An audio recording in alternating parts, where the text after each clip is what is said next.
Pape Ismaïla Diallo,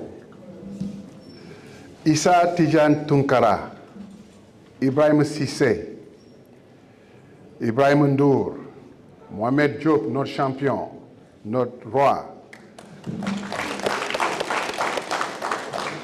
Ndeye-Marie Diagne, que je n'ai pas eu le plaisir de rencontrer, Awa Mbodj, Amadou Dieng, Ousmane Niang, Wali Bakhoum et surtout Mayoro. Je sais que tu n'es pas un membre de cette organisation, mais tu nous as montré ce que veut dire le leadership.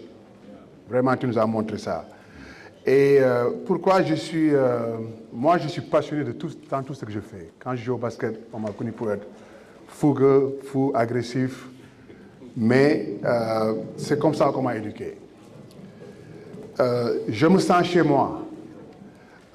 Tous les noms que j'ai mentionnés, pour être honnête, j'en connais peut-être quelques-uns. Mais c'est comme si je vous connais, ça fait des décennies. Parce que vous m'avez ouvert vos portes et je me sens chez vous.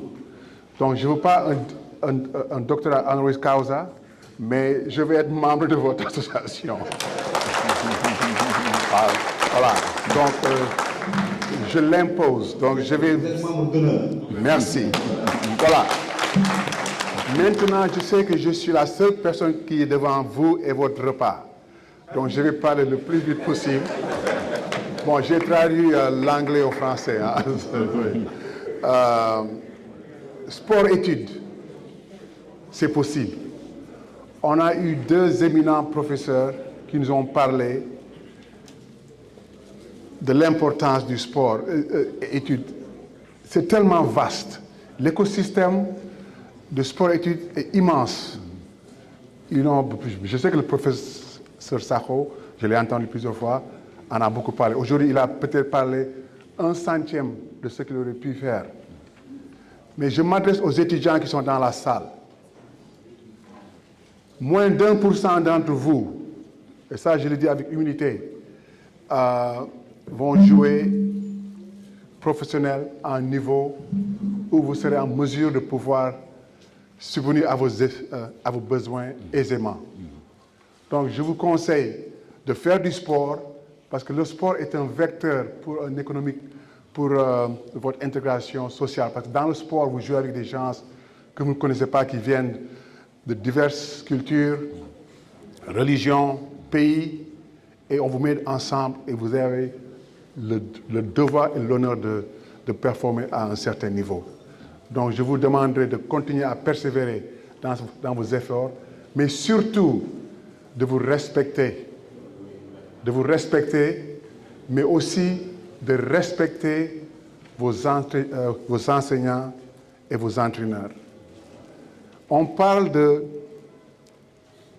défis. Moi, je vais commencer par le défi du sport management. Le problème que nous avons, ce n'est pas au Sénégal, c'est en Afrique. C'est le manque de management, la culture du sport. On n'a pas une culture sportive en Afrique, ce n'est pas au Sénégal. Le problème est un problème africain. Et Dieu sait que l'Afrique a produit tous les grands sportifs du monde. Michael Jordan est Wolof là. Kevin Durant est un Alpulaar. Vous l'avez vu? Bon, LeBron James, on ne peut pas le clamer comme on dit en anglais. Lui, il est peut-être nigérian ou bien congolais. Mais regardez tous les basketteurs de couleur dans ce monde, c'est des Africains. Donc pour dire que l'Afrique n'a pas de potentiel, c'est nous raconter des histoires. Oui.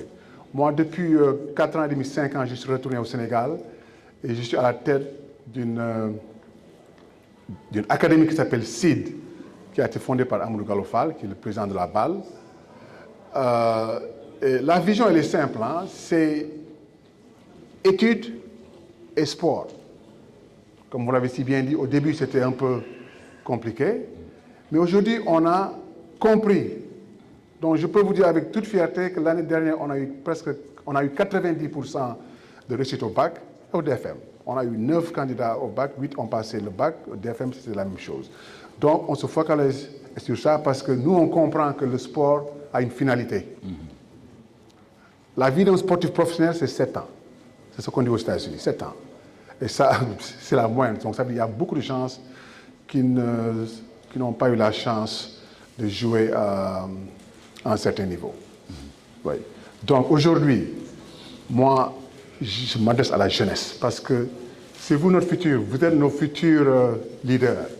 Dans le groupe que j'ai mentionné de l'UGB, si je vous parlais de leur CV, on serait tous tombés des nues parce que il y a mon magistrat qui est assis là, oui, on a des docteurs, on a des économistes, on a des banquiers, on a toute une amalgame de personnes sur lesquelles vous devez vous inspirer, que vous devrez vous inspirer. Basket lane, football lane, handball lane, natation lane. Comme disait Mathieu, on a fait tous ces sports-là. Moi, j'étais un excellent libéro. Excellent libéro. Mais,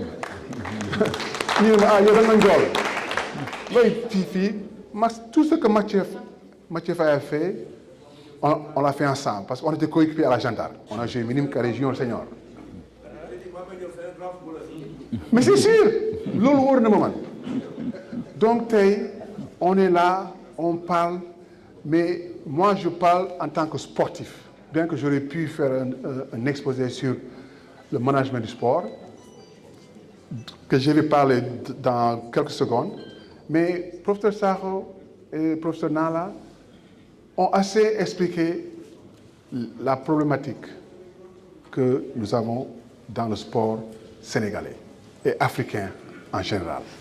Ce n'est pas seulement le Sénégal, c'est le manque de culture sportive.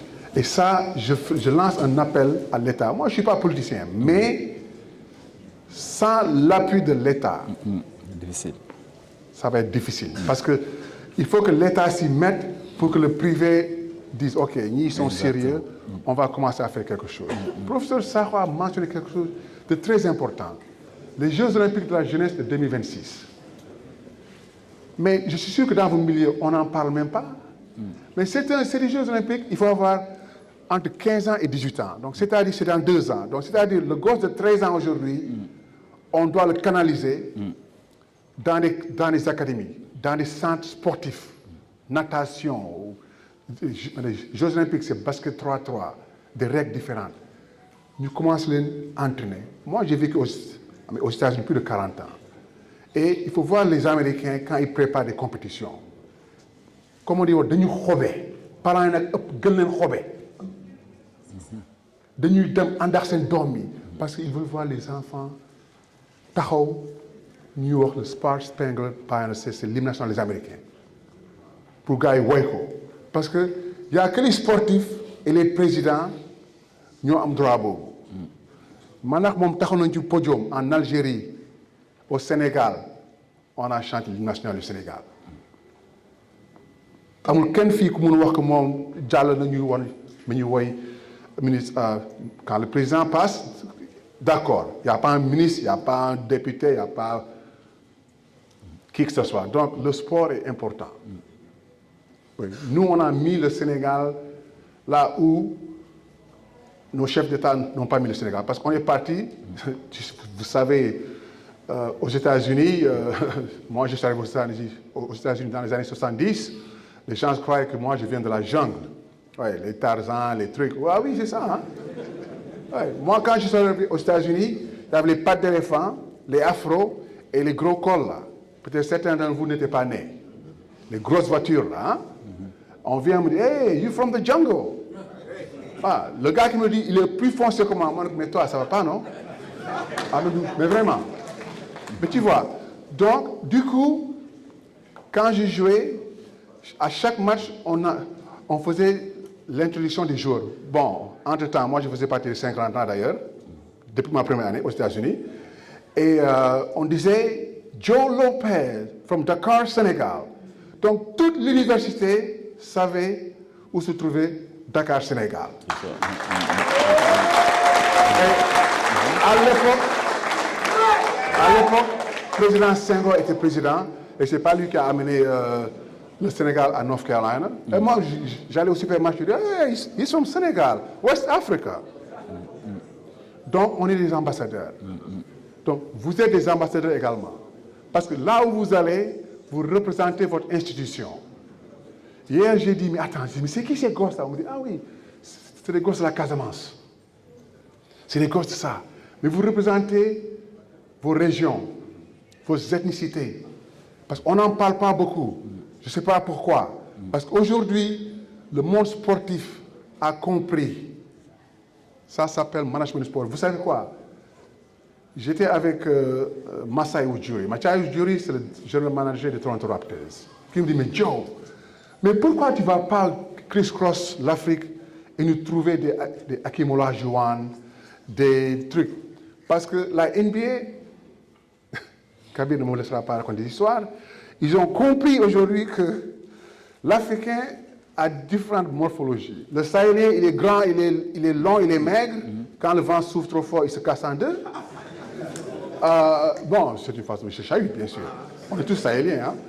Et tu vas au Nigeria, au Cameroun, le gars, il a la taille du Sahélien, il a 20 kilos de plus que lui.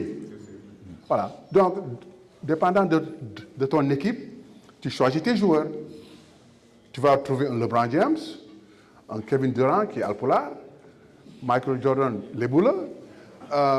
Tu vois. Après, tu as LeBron James qui est un truc. Bon, Steph Curry, c'est combinaison, je sais pas moi, cap-verdien, des trucs comme ça. mais ils sont partis. Non, mais non, écoute. C'est ça la vérité. Hein? Magic Johnson, il peut être serré. Oui. Oui, vous le serrez là. Oui. Mais donc, une sport, là où je veux que je m'adresse à la fédération de basket aujourd'hui. Au Sénégal, nous, on l'a fait au niveau du site. On sait où se trouvent toutes les potentialités de basketteurs et de basketteuses en Afrique, au Sénégal. Tu vas en Kédougou, tu trouveras des gars qui sont costauds, grands, costauds. Tu vas en Casamance, c'est différent. Ils sont grands, costauds. C'est parce que c'est leur nourriture. Et tu formes une équipe nationale basée sur ça. Parce qu'aujourd'hui, quand on fait du sport, c'est par position. Oui. Nous, des sports, on ne parle pas de position. Parce que tu ne peux pas avoir... Moi, je me rappelle en équipe nationale, je faisais partie des plus grands. Moi, je ne fais que 2 mètres. Ouais. Je faisais partie des plus grands, mais on avait peut-être tous la même morphologie, à part Aimé Toupane. On était tous des grands. Il y avait un Saint-Louisien, Bamba Diouf, grand, tall, et puis mince. Ah, non, mais je sais. Saint-Louis a produit de grandes personnalités de basket. Mbaye Gueye en fait partie, qui nous a formés, nous. Et